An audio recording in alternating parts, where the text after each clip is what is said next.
नमस्कार विद्यार्थी मित्रांनो, तुम्हा सर्वांच्या आपल्या लाडक्या द एके अकॅडमीच्या ऑनलाईन प्लॅटफॉर्मवरती मी एजी पाटील पुन्हा एकदा हृदयाच्या तळापासून स्वागत करतोय।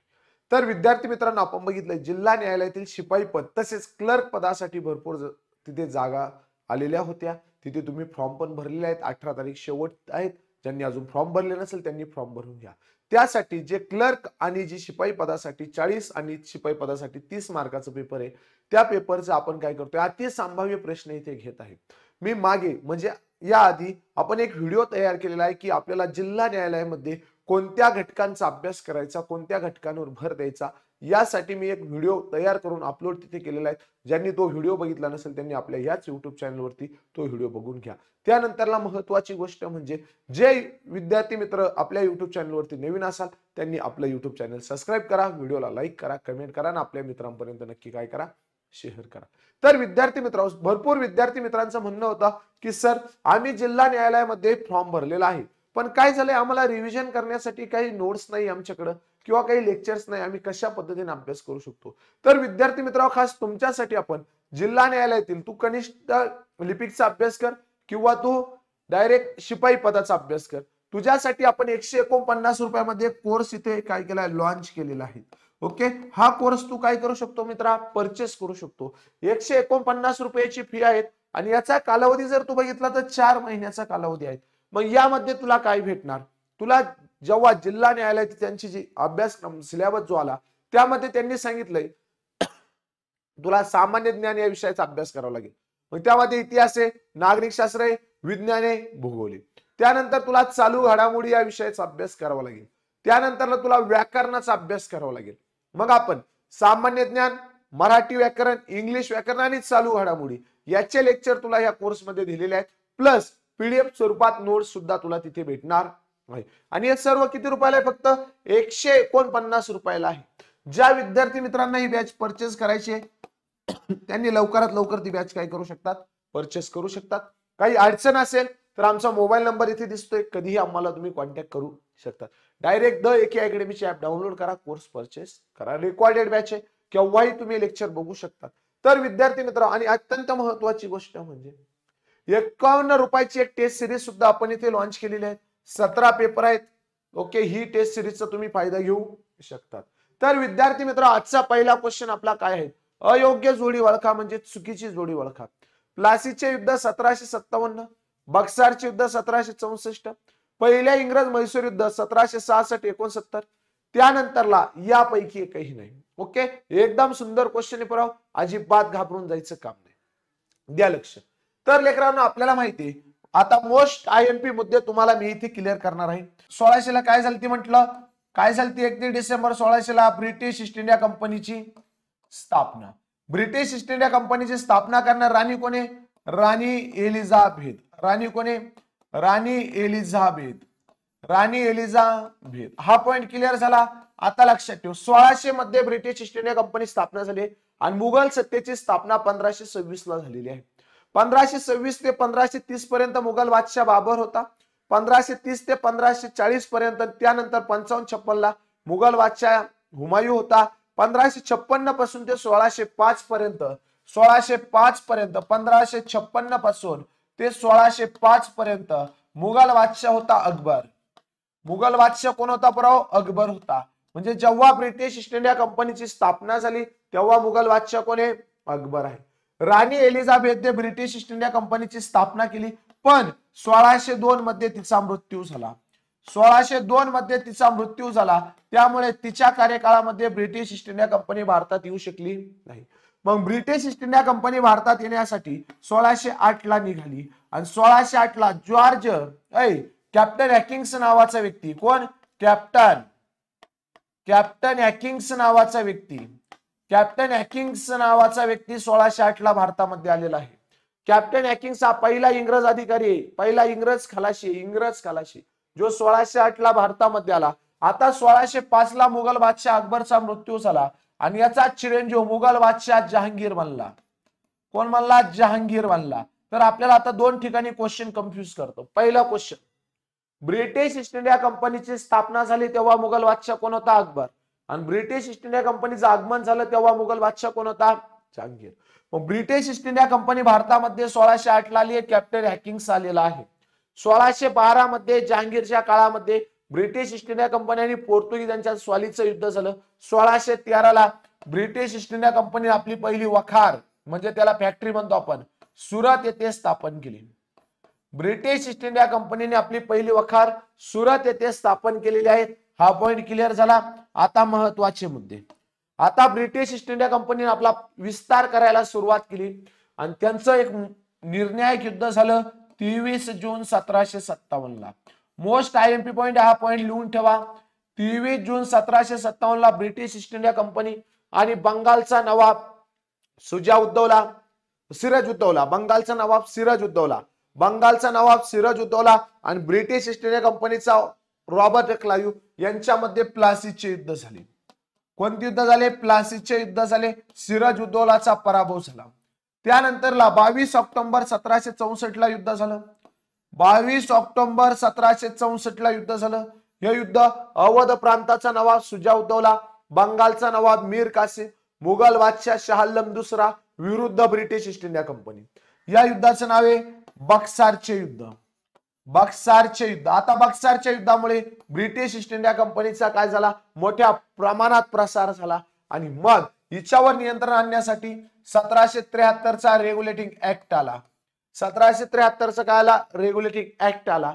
आणि त्यानंतरला मग ब्रिटिश ईस्ट इंडिया कंपनीने प्रांतांसोबत हळूहळू युद्ध करायला सुरुवात केली आणि त्यांचं युद्ध येऊन ठेपलं ते म्हणजे म्हैसूर प्रांतामध्ये. आणि म्हैसूर मध्ये शासक होता कोण? तर बघा हैदर अली. हैदर अली कोण होता?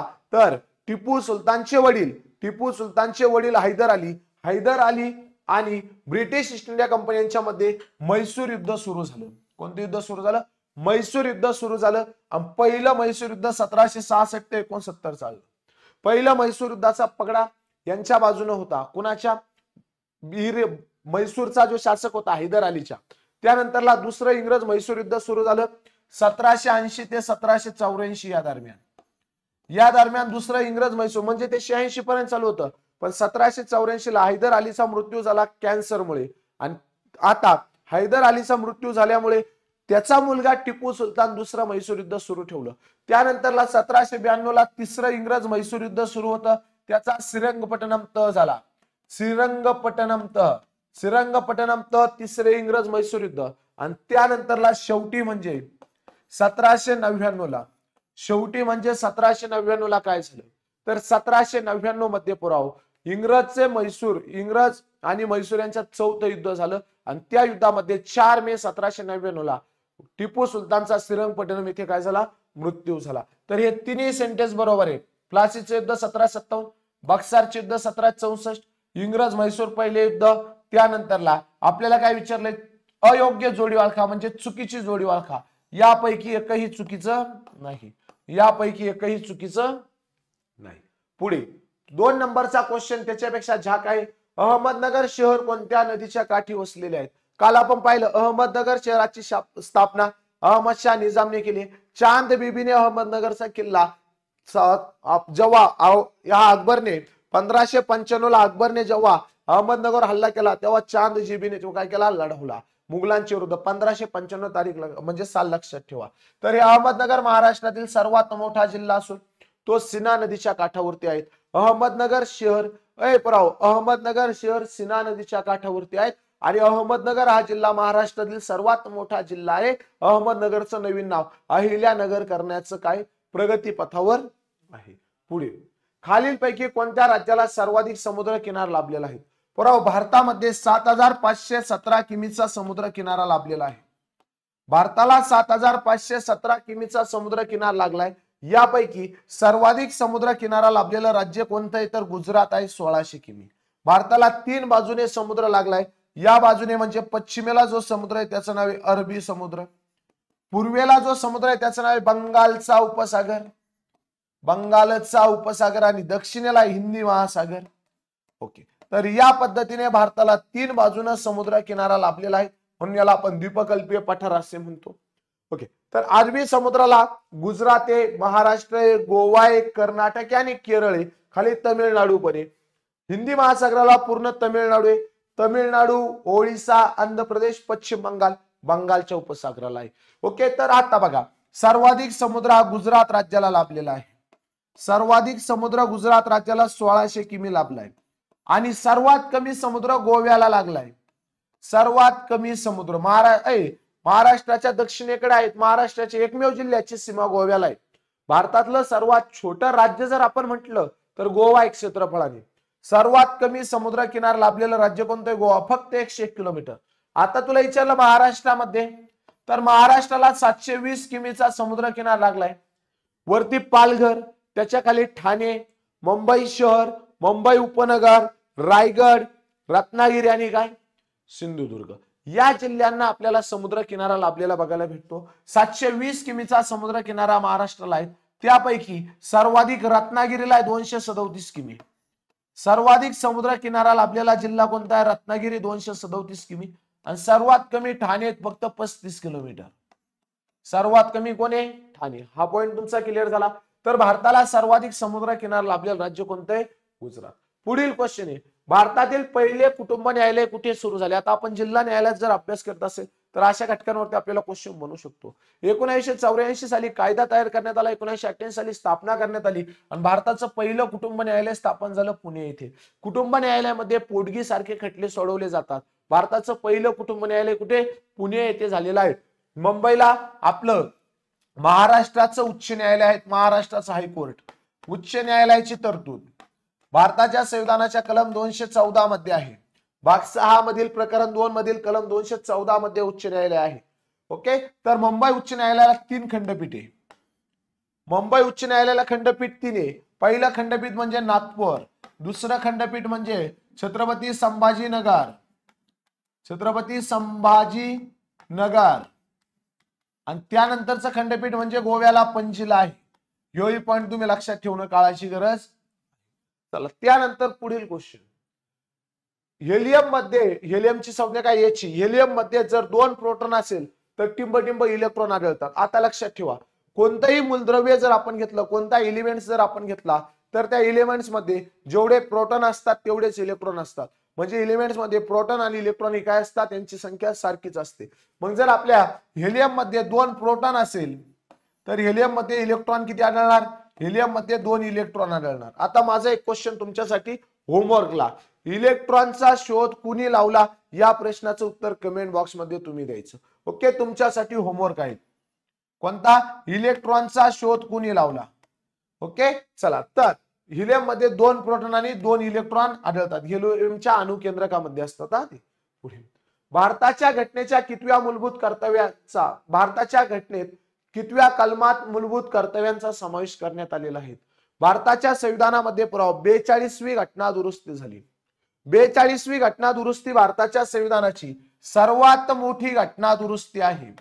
सर्वात मोठी घटना दुरुस्ती आहे, म्हणून हिला मिनी घटना दुरुस्ती असे म्हणत्या. हिला काय म्हणत्या? मिनी घटना दुरुस्ती म्हणत्या.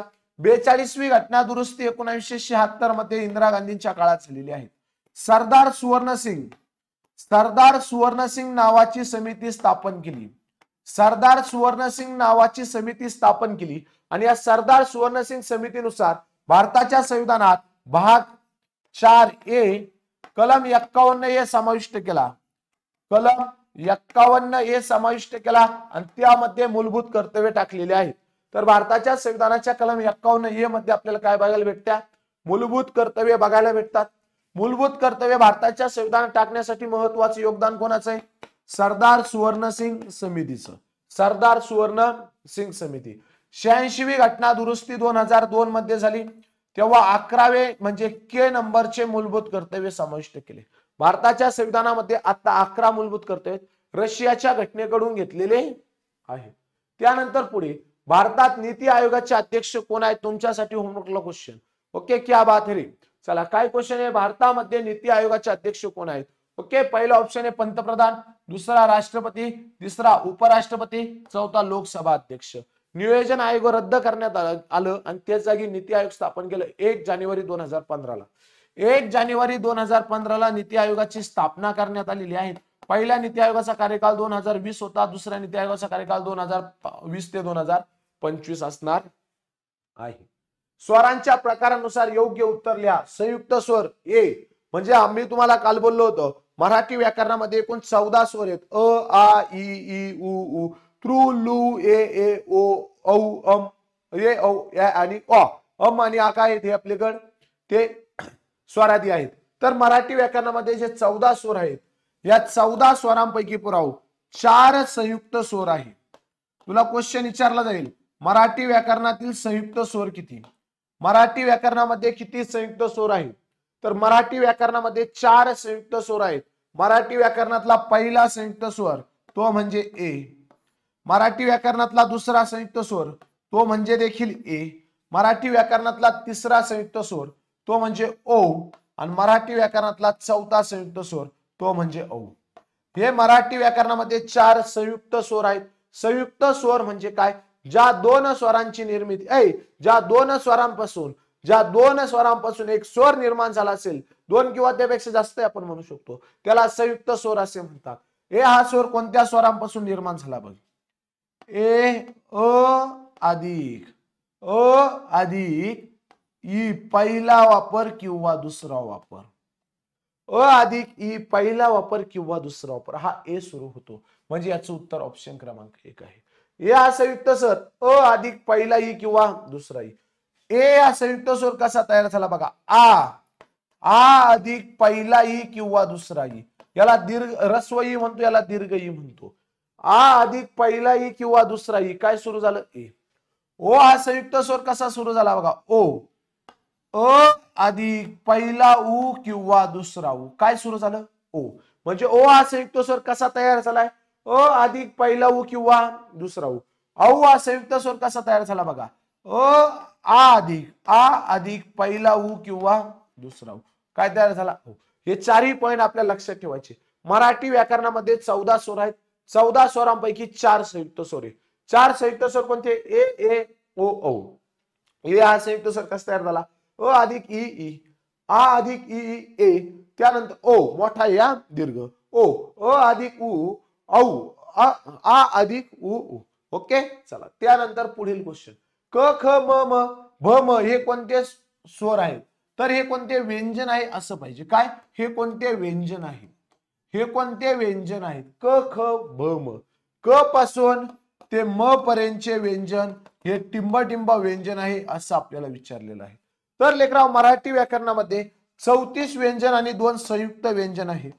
जर तुला विचारलं मराठी व्याकरणामध्ये व्यंजने किती तर तो हा उत्तर राहील 34 व्यंजने. जर तुला विचारलं मराठी व्याकरणामध्ये संयुक्त व्यंजन धरून एकूण व्यंजनांची संख्या किती तर संयुक्त व्यंजन 2 आहेत एक श आणि ज्ञ. संयुक्त व्यंजन धरून 36 व्यंजन आहेत. व्यंजन पाठ करायची सोपी ट्रिक्स क चाट्यात पाय. क चाट्यात पाय व्यंजने पाठ करायची सोपी ट्रिक्स आहे. क चाट्यात पाय क म्हणजे क गट यामध्ये येतात क ख ग घ आणि न. हे क ख ग घ न यामध्ये येतात स छ ज झ आणि पण परत त्याला त्र नाही म्हणायचं नच म्हणायचं. ट ठ ड ढ बाणाचा न. त थ द ध नळाचा न. प फ ब भ मगरीचा म. त्यानंतर य रे ल व त्यानंतर श श स त्यानंतर ह नंतर ळ आणि मग येतात क्ष आणि ज्ञ. तर हे मराठी व्याकरणामध्ये 36 व्यंजने आहेत. कोणत्या 36 संयुक्त व्यंजन धरून. जर डायरेक्ट विचारलं मराठी व्याकरणात व्यंजनांची संख्या किती उत्तर 34 द्यायचं. जर तिथे संयुक्त व्यंजनांचा वापर केला किंवा हा शब्द वापरला तर त्याला उत्तर 36 द्यायचं. आता लक्षात घ्या क गटात क ख ग घ न आहे याला न म्हणायचं. काय म्हणायचं न न न न म. ओके तर या क पासून ते या म पर्यंतचे जे व्यंजन आहेत पुराव याला स्पर्श व्यंजन असे म्हणतात. काय म्हटलं लक्षात घ्या क पासून ते म पर्यंतचे जे व्यंजन आहेत यांना आपण स्पर्श व्यंजन असे म्हणतो. यांना आपण काय म्हणतो स्पर्श व्यंजन असे म्हणतो. काय म्हणतो स्पर्श व्यंजन. क पासून ते म पर्यंत जे व्यंजन आहे त्यांना स्पर्श व्यंजन म्हणतो. परत क गटापासून ते प गटापर्यंत जे व्यंजन आहेत त्यांना स्पर्श व्यंजन म्हणतो. मराठी व्याकरणामध्ये स्पर्श व्यंजनांची संख्या 25 आहे. किती स्पर्श व्यंजन? 25 आहे. स्पर्श व्यंजनांचे 3 प्रकार पडतात. ज्या व्यंजनांचा उच्चार कठीण असतो त्याला कठोर स्पर्श व्यंजन असे म्हणतात. ज्या व्यंजनांचा उच्चार नाजूक असतो त्याला मृदू स्पर्श व्यंजन असे म्हणतात. ज्या व्यंजनांचा उच्चार नाकावाटे होतो त्याला अनुनासिक असे म्हणतात. अनुनासिक हे स्पर्श व्यंजनांचे 3 प्रकार पडतात. स्पर्श व्यंजन म्हणजे ज्या व्यंजनांचा उच्चार करते समय आपल्या तोंडातील कोणत्या तरी एका अवयवाला स्पर्श होत असेल तर त्याला हवेचा किंवा जिभेचा, तर त्याला आपण स्पर्श व्यंजन असे म्हणतो. स्पर्श व्यंजनांचे 3 प्रकार आहे. कठोर स्पर्श व्यंजन, मृदू स्पर्श व्यंजन आणि अनुनासिक. आता लक्षात घ्या कठोर स्पर्श व्यंजन काय आहे. तर बघा क आणि ख ची जी लाईन आहे, क आणि ख, क च ट त प, ख छ ठ ध फ, हे कठोर व्यंजन आहेत. हे काय कठोर व्यंजन आहेत. ग आणि घ ची जी लाईन आहे हे मृदू व्यंजन आहेत 10. हे काय ग घ ज झ ड ढ द ध ब भ, हे मृदू व्यंजन आहे. आणि हे जे 5 आहे ना हे अनुनासिक आहे. तुला खूप वेळेस क्वेश्चन विचारला. ज्या व्यंजनांचा उच्चार नाकपुडीतून होतो किंवा नाकावाटे होतो त्याला अनुनासिक असे म्हणतात. ओके. न याला न म्हणायचं, न म्हणायचं, न न आणि म, हे काय 5 अनुनासिक आहे.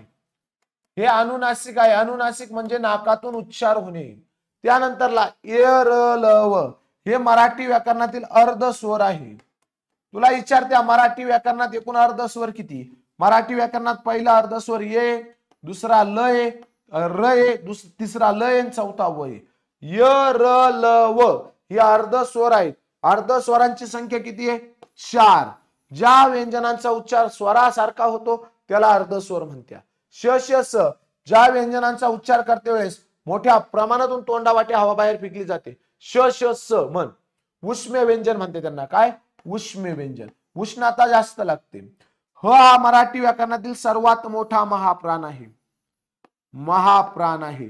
मराठी व्याकरणातला हा सर्वात मोठा महाप्राण आहे. तुला क्वेश्चन विचारत्या मराठी व्याकरणात एकूण 14 महाप्राणी, सर्व उष्म्य व्यंजन महाप्राणी. श श स महाप्राणी, ह महाप्राणी, त्यानंतर ख, पाय का बाब्या, ख, घ, छ, झ, ठ, ढ, थ, थ, फ, भ, हे काय महाप्राण आहेत. हे 10, हे 5, हे 5 10, 3 13, श श स, कोणते? श श स, 3 13 14 ह, हे 14 मराठी व्याकरणात महाप्राण आहेत. तर चला क पासून ते म पर्यंतच्या व्यंजनांना काय म्हटलं आपण? स्पर्श व्यंजन असे म्हटलं. टिंबटिंब हा प्रकारचा टिंबटिंब प्रकारचा वर्ण आहे. आता सांगितलं काय महाप्राण आहे. महाप्राण किती आहे? 14 आहे. बाकीचे सर्व अल्प प्राण आहे. त्यानंतर पुढे षष्टी विभक्तीचे प्रत्यय सांगा. आता सर्वात महत्वाची गोष्ट, तुम्हाला विभक्तीचा पूर्ण चार्ट पाठ करावा लागेल. प्रथमा, द्वितीया, तृतीया, चतुर्थी, पंचम, त्यानंतर सप्तमी संबोधन, षष्टी, सप्तमी संबोधन. ओके. या सर्व विभक्तीचे एक वचन, अनेक वचन आणि कार्यकार्थ काय आहेत ते तुमचं तोंडपाठ असणं गरजेचं आहे. आता षष्टी विभक्ती जर आपण म्हटलं तर च चा ची चे, च चा ची चे हे षष्टी विभक्तीचे प्रत्यय रूप आहेत. त या तृतीय विभक्तीचे, सला ते सलाना ते प्रथमा द्वितीय विभक्तीचे आहेत. या गोष्टी तुमच्या पाठ असणं काय पुराव न्यायशी, या गोष्टी तुमच्या पाठ असणं गरजेचं आहे. तर विद्यार्थी मित्रांनो, अशा पद्धतीने आपला आजचा छोटासा भाग इथे संपलेला आहे. पुढील लेक्चर मध्ये आपण नवीन क्वेश्चन घेऊन येऊ. तोपर्यंत लेकरांनो चांगला अभ्यास करा. Thank you so much.